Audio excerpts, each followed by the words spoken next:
Добър ден на всички! Казвам се Георги Пенчев и по-настоящем уча техника и технологии в Шуменския университет Епископ Константин Преславски.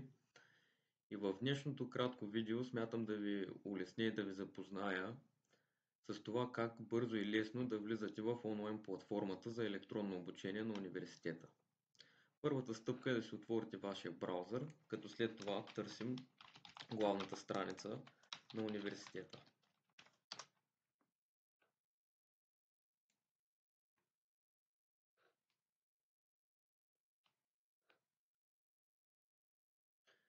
След като вече сме намерили главната страница на университета, скролваме малко по-надолу, за да намерим секцията "Бързи връзки".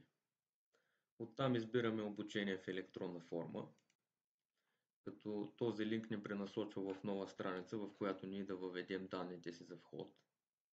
Горе в десния ъгъл избираме "Влизане", след което ни излиза поле за вход, където може да въведете потребителско име или имейл адрес заедно с паролата си, или да си добавите служебния Gmail, който ви създават в университета, чрез влизане с Google. Натискате на "Влизане с Google" и както виждате, аз също имам други Gmail логнати в самия ми Google, затова най-добре избираме опцията "Използване на друг профил", като служебните имейли на университета винаги са факултетния ви номер, а паролата е вашето ЕГН. В нашия случай въвеждаме факултетен номер.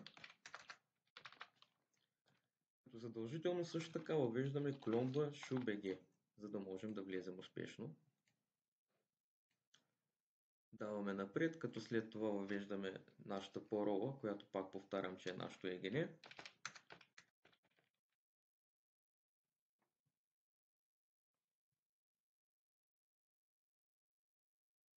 И така вече успешно сте влезли в платформата за обучение в електронна среда, където доста лесно и доста удобно е направено за студентите да влизат и да намират нужните учебни материали за обучение за изпитите, като, както виждате, презентации, също така има PDF файлове, има Word документи